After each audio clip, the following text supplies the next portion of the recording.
नमस्कार। आकाशवाणी से प्रस्तुत है समाचार संध्या।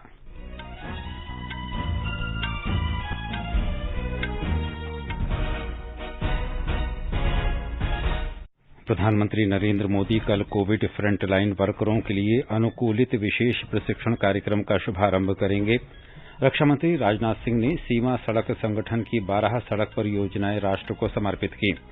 सूचना प्रौद्योगिकी मंत्री रविशंकर प्रसाद ने कहा, सरकार किसी भी सोशल मीडिया प्लेटफॉर्म पर रोक लगाने के पक्ष में नहीं, लेकिन उन्हें देश के कानून का पालन करना होगा। स्वास्थ्य मंत्री डॉक्टर हर्षवर्धन ने कहा, 2025 तक तपेदिक मुक्त भारत का प्रधानमंत्री नरेंद्र मोदी का लक्ष्य हासिल कर लिया जाएगा। देश में कोविड से स्वस्थ होने की दर 95.93%। अब तक 26 करोड़ 55 लाख से अधिक कोविड रोधी टीके लगाए गए। सीबीएसई की 10वीं बोर्ड परीक्षाओं के परिणाम 20 जुलाई तक और 12वीं के 31 जुलाई तक घोषित किए जाएंगे। सरकार ने मोटर वाहन अधिनियम 1988 से संबंधित दस्तावेजों की वैधता इस वर्ष सितंबर तक बढ़ाई। भारत ने पाकिस्तान से कहा, अंतर्राष्ट्रीय न्यायालय समीक्षा तथा पुनर्विचार विधेयक 2020 की खामियां दूर की जाएं और न्यायालय के फैसलों का अनुपालन किया जाए। भारत और न्यूजीलैंड के बीच आईसीसी विश्व कप फाइनल कल से साउथहैम्पटन के रोज बाउल स्टेडियम में। राफेल नडाल ने विंबलडन और ओलंपिक्स प्रतियोगिता से नाम वापस लिया और यूरो कप फुटबॉल 2020 में यूक्रेन और उत्तर मैसेडोनिया के बीच मुकाबला जारी। आज बाद में एक अन्य मैच में बेल्जियम और कोपेनहेगन आमने सामने होंगे।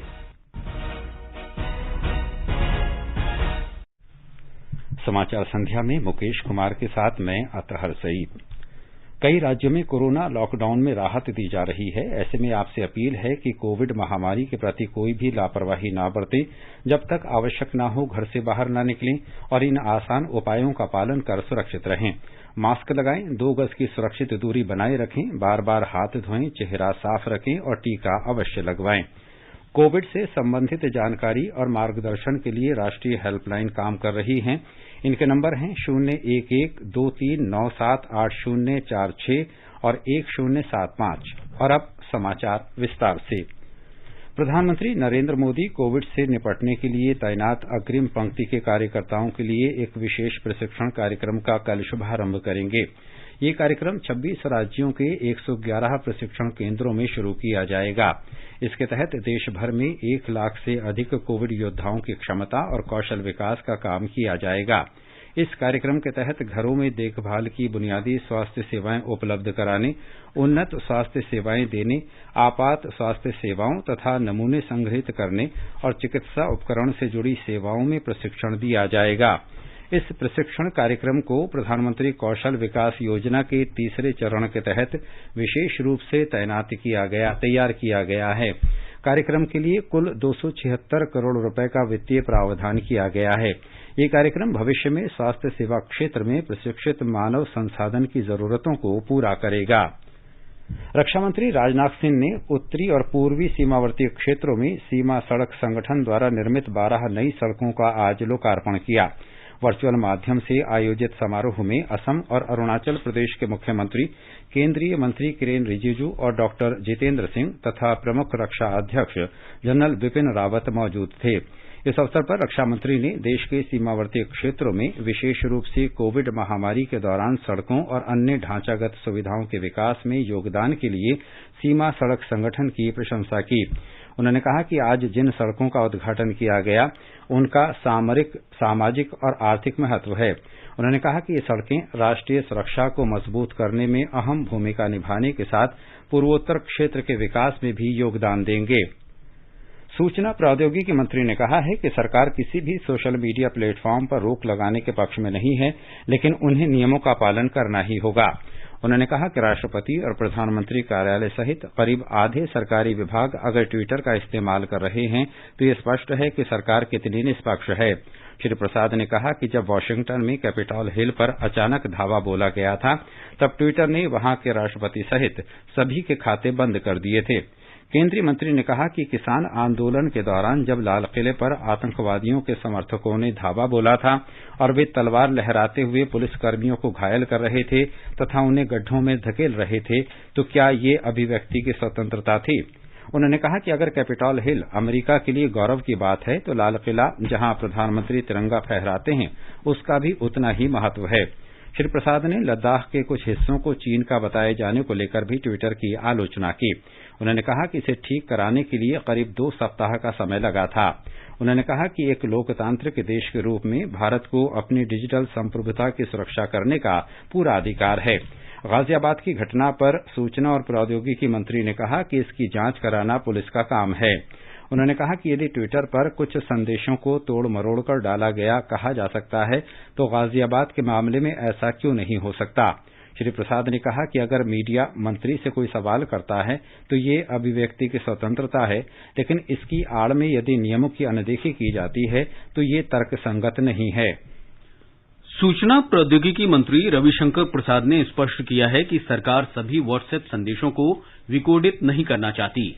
उन्होंने कहा कि सभी सामान्य व्हाट्सएप उपयोगकर्ता इसे जारी रख सकते हैं। श्री प्रसाद ने कहा कि यदि किसी भी संदेश के वायरल होने के कारण मॉब लिंचिंग, दंगा, हत्या, महिलाओं और बच्चों का यौन शोषण होता है तो इस संदेश की शुरुआत करने वाले का नाम घोषित करने को कहा जाएगा। These guidelines don't deal with the use of social media. They deal with the abuse and misuse of social media, where people can complain about their misuse when they are being defamed, when women's dignity is being compromised, and all this. Others have followed, they have not followed. There is a proper rule, Rule 7 of the guideline, which says if you don't comply with the guideline, then the consequence is under Section 79, you may lose your intermediary status. Shri Prasad ने कहा कि देश का माहौल खराब करने वाला viral संदेश देश के बाहर से शुरू हुआ तो लोकहित में संदेश की शुरुआत करने वाले का नाम घोषित करना जरूरी है। केंद्रीय स्वास्थ्य मंत्री डॉक्टर हर्षवर्धन ने कहा है कि तपेदिक मुक्त भारत का प्रधानमंत्री नरेंद्र मोदी का लक्ष्य 2025 तक हासिल कर लिया जाएगा। उन्होंने आज गंभीर बीमारियों से प्रभावित मरीजों के इलाज के लिए जन सहयोग से धन एकत्र करने के लिए उद्योगपतियों के साथ एक उच्च स्तरीय बैठक की अध्यक्षता की।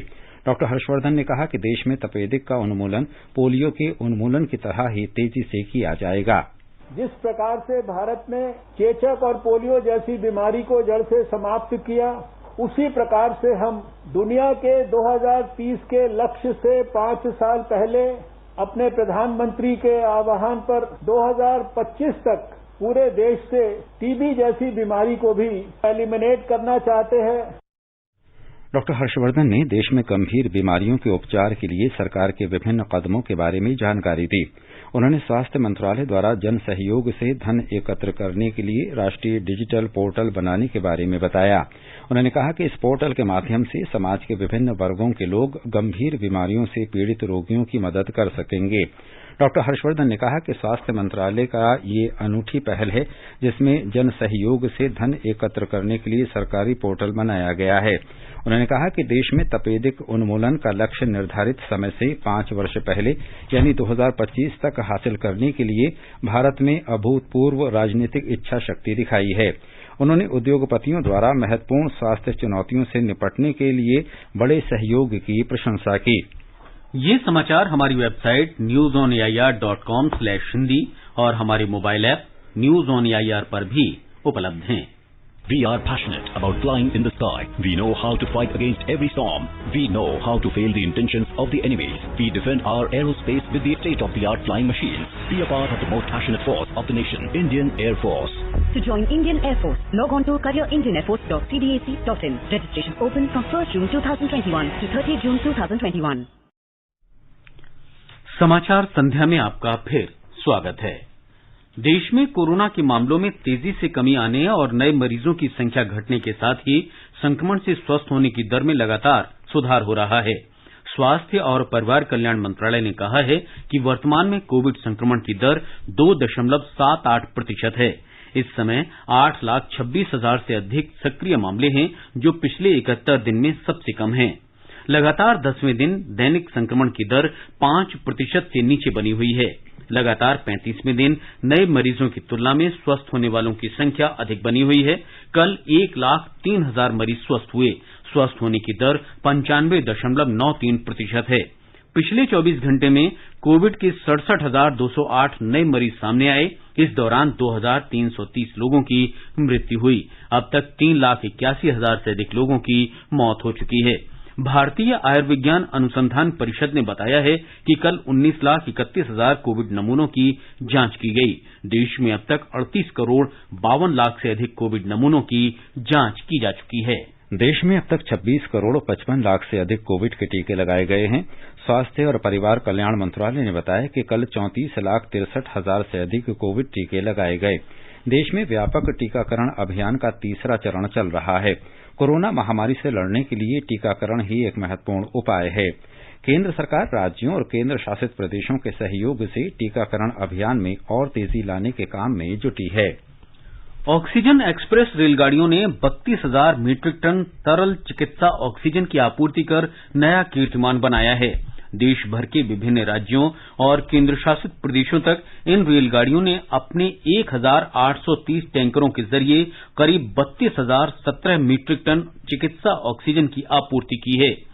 ऑक्सीजन एक्सप्रेस गाड़ियां अब तक 443 फेरे पूरे कर चुकी हैं। दक्षिणी राज्यों को 17,600 मीट्रिक टन से अधिक तरल चिकित्सा ऑक्सीजन की आपूर्ति की गई है। इनमें से 5,600 मीट्रिक टन से अधिक तमिलनाडु को, 3,200 मीट्रिक टन से अधिक तेलंगाना को, 4,000 मीट्रिक टन आंध्र प्रदेश को और 4,100 मीट्रिक टन कर्नाटक को पहुंचाई गई है। मध्य प्रदेश में राज्य सरकार ने कोविड संक्रमण की तीसरी लहर से निपटने के लिए पूरी ताकत से तैयारी की है। हमारी संवाददाता ने बताया है कि समूचे राज्य में 21 जून से टीकाकरण के लिए विशेष जागरूकता अभियान चलाया जाएगा। राज्य सरकार 21 जून से टीकाकरण के लिए व्यापक जन जागरूकता अभियान की शुरुआत कर रही है। पहले दिन इस अभियान को गति देने के लिए 7,000 टीकाकरण केंद्र बनाए जाएंगे। इस अभियान में राज्य मंत्रिमंडल के सदस्य, विधायक और सांसद मिलकर जनता को टीकाकरण के लिए प्रेरित करेंगे।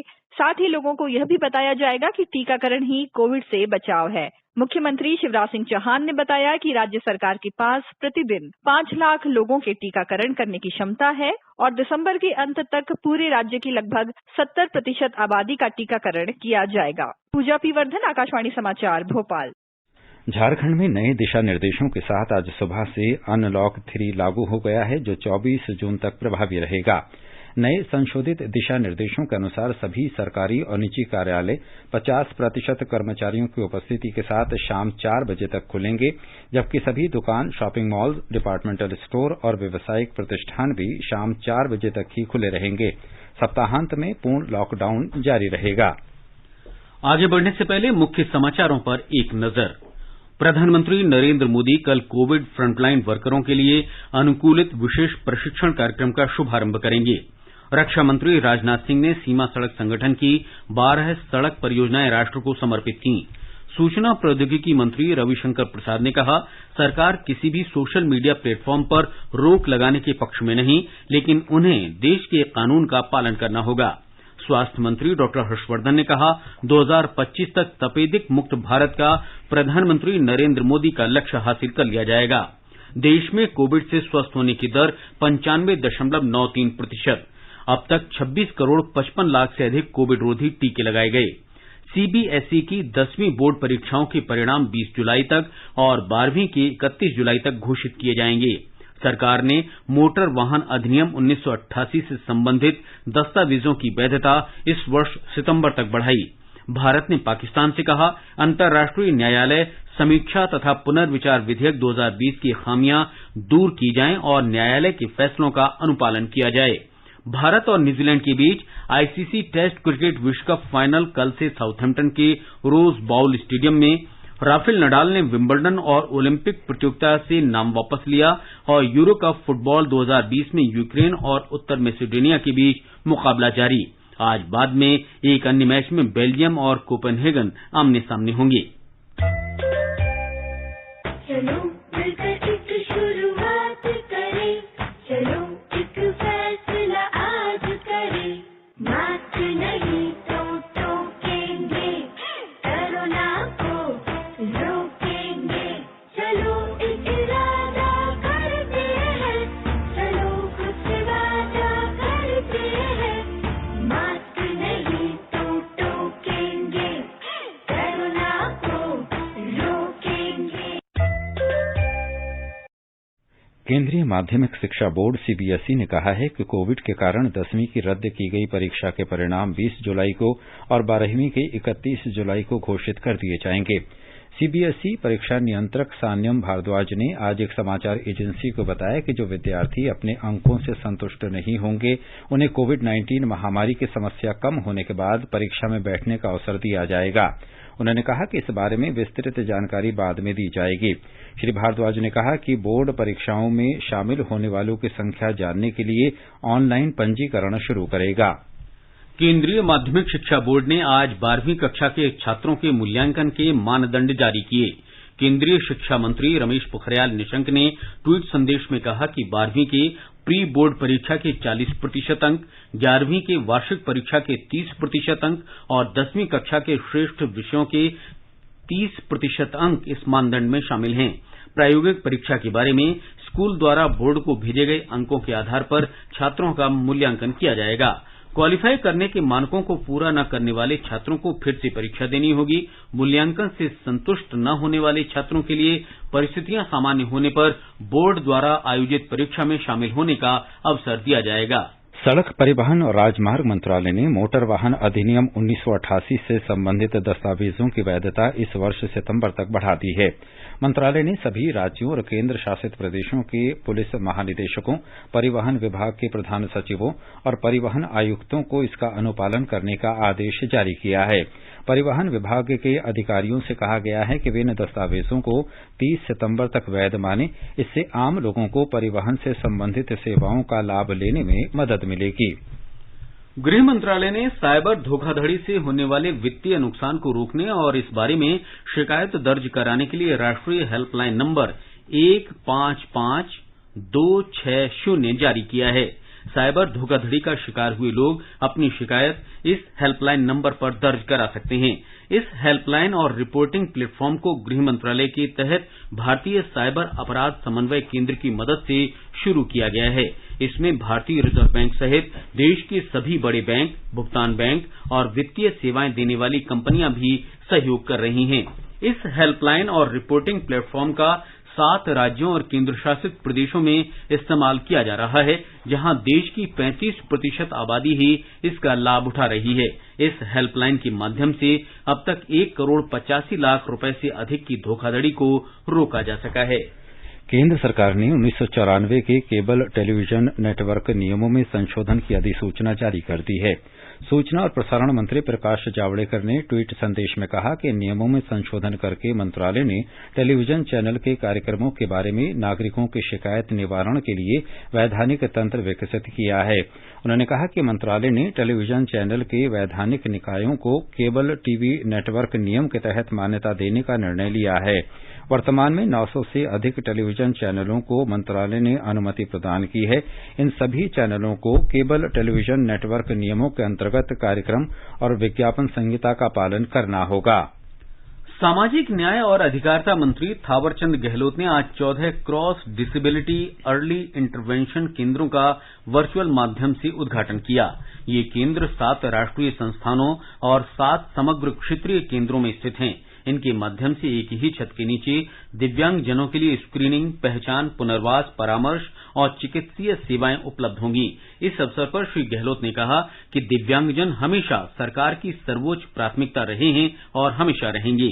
केंद्र सरकार ने दिव्यांगों के अधिकार अधिनियम 2016 को उनके अधिकारों पर संयुक्त राष्ट्र सम्मेलन के अनुरूप लागू किया है, जिसमें दिव्यांगों के लिए एक समावेशी समाज की परिकल्पना की गई है। श्री गहलोत ने कहा कि निःशक्त बच्चों या ऐसे शिशुओं की पहचान की आवश्यकता है जिन पर दिव्यांग होने का खतरा है और उन्हें शीघ्र सहायता की जरूरत है। महाराष्ट्र के रायगढ़ जिले में भारतीय तटरक्षक बल ने रिवेदांदा तट के निकट डूब रहे मालवाहक जहाज एमवी मंगलम से चालक दल के सभी 16 सदस्यों को बचा लिया है। आज सुबह तड़के मुंबई के समुद्री बचाव समन्वय केंद्र को एमवी मंगलम जहाज के अधिकारी से सूचना मिली कि जहाज आंशिक रूप से डूब रहा है। खराब मौसम के बावजूद भारतीय तटरक्षक बल के जहाज और हेलीकॉप्टर ने सफल ऑपरेशन को अंजाम देते हुए चालक दल के सभी सदस्यों को बचा लिया। तटरक्षक बल के जहाज सुभद्रा कुमारी चौहान और 2 हेलीकॉप्टरों ने इस अभियान को अंजाम दिया। राष्ट्रीय अन्वेषण अभिकरण एनआईए ने एंटीलिया सुरक्षा और मनसुख हिरेन हत्या मामले की जांच के सिलसिले में मुंबई पुलिस के पूर्व अधिकारी प्रदीप शर्मा को आज सवेरे गिरफ्तार किया। प्रदीप शर्मा के आवास की सघन तलाशी ली जा रही है। प्रदीप शर्मा मुंबई पुलिस में एनकाउंटर विशेषज्ञ माने जाते थे और सचिन वाजे उन्हें अपना संरक्षक मानते थे। एनआईए ने प्रदीप शर्मा को कई बार पूछताछ के लिए बुलाया था। प्रदीप शर्मा ने मुंबई से सटे नाला सोपारा विधानसभा निर्वाचन क्षेत्र से शिवसेना के टिकट पर चुनाव लड़ा था। एनआईए ने कल इस मामले में 2 अन्य आरोपियों को गिरफ्तार किया था। ये दोनों 21 जून तक जांच एजेंसी की हिरासत में हैं। संभावना है कि जांच एजेंसी प्रदीप शर्मा और इन दोनों आरोपियों को आमने सामने कराएगी। माना जाता है कि प्रदीप शर्मा सचिन वाजे और विनायक शिंदे के घनिष्ठ संबंध हैं और जांच एजेंसी इनके नेटवर्क का पता लगाने में जुटी है। ये समाचार आकाशवाणी से प्रसारित किए जा रहे हैं। ताजा समाचार जानने के लिए आप हमारी Twitter handle @AIR News Hindi को फॉलो कर सकते हैं। कोविड महामारी के दौरान लोगों की सुविधा के लिए बनाई गई राष्ट्रीय स्तर पर कई हेल्पलाइन काम कर रही है। सूचना और प्रसारण मंत्रालय इस बारे में लोगों में जागरूकता बढ़ा रहा है। कोविड संबंधी सवालों के जवाब देने के लिए स्वास्थ्य और परिवार कल्याण मंत्रालय की हेल्पलाइन है 1075। महिला और बाल विकास मंत्रालय की चाइल्ड हेल्पलाइन है 1098। वरिष्ठ नागरिकों के लिए सामाजिक न्याय और अधिकारिता मंत्रालय का हेल्पलाइन नंबर है 14567। मनोवैज्ञानिक सहायता के लिए राष्ट्रीय मानसिक स्वास्थ्य और तंत्रिका विज्ञान संस्थान निम्हांस का नंबर है 0804110007। आयुष कोविड परामर्श हेल्पलाइन नंबर है 14443 और माई गॉव व्हाट्सएप हेल्प डेस्क नंबर है 9013151515। ये आकाशवाणी है। भारत ने पाकिस्तान से कुलभूषण जाधव के मामले में अंतर्राष्ट्रीय न्यायालय के फैसले पर पूरी तरह से अमल करने को कहा है। भारत ने पाकिस्तान से इस फैसले के बारे में राष्ट्रीय असेंबली द्वारा पारित समीक्षा और पुनर्विचार विधेयक 2020 की खामियों को दूर करने के लिए आवश्यक कदम उठाने के लिए भी कहा है। विदेश मंत्रालय के प्रवक्ता अरिंदम बागची ने आज नई दिल्ली में पत्रकारों को बताया कि इस विधेयक में कई खामियां हैं और इसमें कुलभूषण मामले में अंतर्राष्ट्रीय न्यायालय के फैसले को लागू करने के लिए प्रभावी तंत्र की व्यवस्था का कोई प्रावधान नहीं है। अंतर्राष्ट्रीय न्यायालय ने कहा है कि पाकिस्तान द्वारा जाधव को काउंसलर सेवा उपलब्ध नहीं कराया जाना अंतर्राष्ट्रीय दायित्वों का उल्लंघन है। समीक्षा और पुनर्विचार विधेयक में पाकिस्तान के नगरीय न्यायालयों से ये तय करने के लिए कहा गया है कि वो ये पता लगाएं कि जाधव को काउंसलर सेवा उपलब्ध नहीं कराया जाना किसी तरह का पूर्वाग्रह तो नहीं है। प्रवक्ता ने कहा कि नगरीय अदालत ये तय करने का अधिकार नहीं रखती कि सरकार ने अंतर्राष्ट्रीय दायित्वों का पालन किया है या नहीं। एक अन्य प्रश्न के जवाब में श्री बागची ने कहा कि विदेश मंत्री डॉक्टर एस जयशंकर की कतर यात्रा के दौरान अफगानिस्तान के मुद्दे पर चर्चा की गई थी। इस मौके पर अफगानिस्तान शांति वार्ता से जुड़े अमेरिका के विशेष दूत ज़ालमे खलीलजाद दोहा में मौजूद थे। उन्होंने डॉक्टर जयशंकर से मुलाकात करके उन्हें अफगानिस्तान के ताजा घटनाक्रम से अवगत कराया था। As Qatar is involved in the Afghanistan peace process, the issue of Afghanistan was also discussed during EM's conversations. U.S. Special Representative for Afghanistan Reconciliation, Zalmay Khalilzad, happened to be in Doha during this period of EM's visit and called on EM to brief him on the recent developments regarding Afghanistan. Bharat और New Zealand के बीच विश्व test championship WTC का final कल से Southampton में खेला जाएगा। इस मैच का आंखों देखा हाल दूरदर्शन के DD स्पोर्ट्स चैनल और आकाशवाणी के FM रेनबो चैनल और अतिरिक्त मीटरों पर उपलब्ध होगा। विश्व टेस्ट चैंपियनशिप के फाइनल पर सुनते हैं हमारे सहयोगी आनंद श्रीवास्तव की रिपोर्ट। विराट कोहली के नेतृत्व वाली टीम इंडिया न्यूजीलैंड के साथ होने वाले विश्व टेस्ट चैंपियनशिप के फाइनल में खिताब जीतकर इतिहास रचने उतरेगी। साउथहैम्पटन की पिच की बात करें तो यहां की पिच का इतिहास स्पिनरों की मदद करता हुआ नजर आता है। इसे देखते हुए भारत इस मैच में रविंद्र जडेजा और रविचंद्रन अश्विन को उतार सकता है। पिच जैसी भी हो, भारत बल्ले या गेंद से अच्छी शुरुआत करना चाहेगा। रोहित शर्मा और शुभमन गिल भारतीय पारी की शुरुआत कर सकते हैं और इन दोनों खिलाड़ियों पर टीम को मजबूत शुरुआत दिलाने की जिम्मेदारी होगी। भारत और न्यूजीलैंड के बीच अब तक 59 टेस्ट मुकाबले खेले गए हैं, जिसमें भारत ने 21 जीते हैं और उसे 12 मुकाबलों में हार का सामना करना पड़ा है। दोनों टीमों के बीच खिताबी मुकाबला तटस्थ स्थान पर खेला जा रहा है। भारत को उम्मीद है कि उसे यहां घर जैसा वातावरण मिलेगा। भारत के साथ एकमात्र महिला क्रिकेट टेस्ट के दूसरे दिन इंग्लैंड ने पहली पारी में 396 रन बना लिए हैं। चाय के समय तक भारत ने बिना किसी नुकसान के 63 रन बनाए हैं। इससे पहले इंग्लैंड ने आज 6 विकेट पर 269 रन से आगे खेलना शुरू किया। यूरो कप फुटबॉल में ग्रुप सी में यूक्रेन ने उत्तर मैसेडोनिया को 2-1 से हरा दिया है। यूक्रेन को आंद्रेई यार्मोलेंको ने 29वें और रोमन येरेमचुक ने 34वें मिनट में गोल किए। यूक्रेन के लिए एकमात्र गोल एज़ान अलियोस्की ने 57वें मिनट में किया। रात 9:30 बजे ग्रुप बी में बेल्जियम का सामना डेनमार्क से होगा। स्पेन के राफेल नडाल ने टोक्यो ओलंपिक और विंबलडन टेनिस टूर्नामेंट से अपना नाम वापस ले लिया है। 20 बार के ग्रैंड स्लैम विजेता नडाल ने आराम करने के कारण ही इन टूर्नामेंट से नाम वापस लिया। विंबलडन का आयोजन 28 जून से 11 जुलाई तक होना है, जबकि ओलंपिक की शुरुआत 23 जुलाई से होगी। टोक्यो ओलंपिक खेलों के आयोजन में अब 40 दिन से भी कम समय रह गया है। आकाशवाणी समाचार द्वारा जारी विशेष श्रृंखला में हम आज बात करेंगे लंबी कूद में ओलंपिक कोटा हासिल कर देश का गौरव बढ़ाने वाली खिलाड़ी मुरली श्री शंकर की। 27 मार्च 1999 में पालक्काड केरल में जन्मे देश के लंबी कूद के खिलाड़ी मुरली श्रीशंकर ने ओलंपिक कोटा हासिल कर देश का गौरव बढ़ाया है। श्रीशंकर ने पटियाला में फेडरेशन कप सीनियर राष्ट्रीय एथलेटिक्स चैंपियनशिप में 8.26 मीटर के राष्ट्रीय रिकॉर्ड के साथ टोक्यो ओलंपिक के लिए क्वालिफाई किया। श्रीशंकर ने आकाशवाणी समाचार के साथ विशेष बातचीत में ओलंपिक क्वालिफिकेशन पर बताया, बहुत अच्छा फील कर रहा था क्योंकि बहुत महीनों से ये जंप फेस करता आ रहा था और फाइनली पटियाला में फेडरेशन कप में मुझे जंप मिल गया तो बहुत खुशी हो रहा था क्योंकि ओलंपिक्स में भाग लेना तो मेरा फर्स्ट टारगेट था। जो ओलंपिक मेडल लाने के लिए एक पहला टारगेट होता है वो था क्वालिफिकेशन।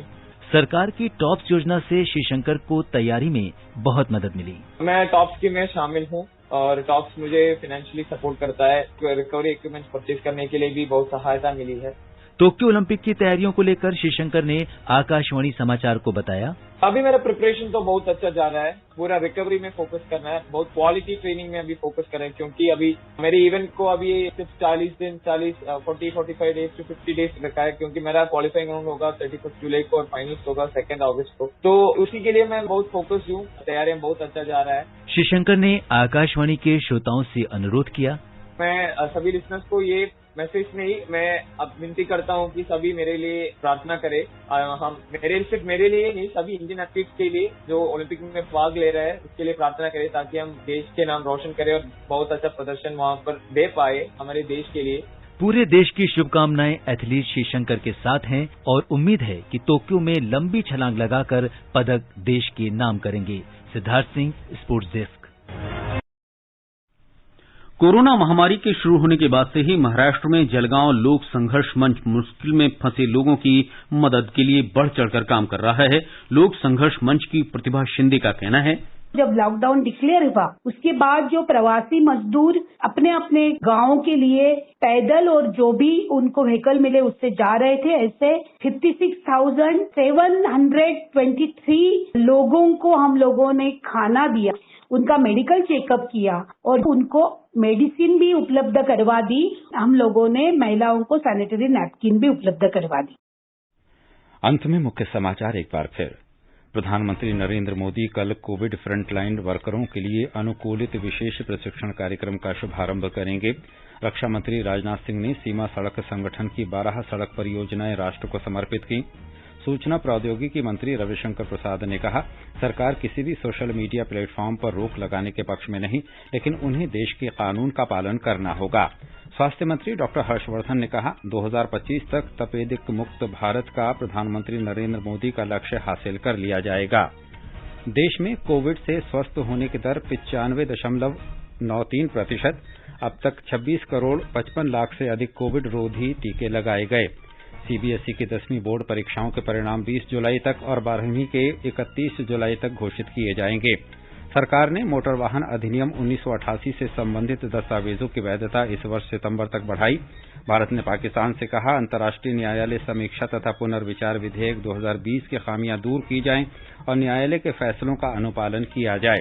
भारत और न्यूजीलैंड के बीच आईसीसी टेस्ट क्रिकेट विश्व कप फाइनल कल से साउथहैम्पटन के रोज बाउल स्टेडियम में। इसके साथ ही समाचार संध्या का ये अंक समाप्त हुआ। नमस्कार।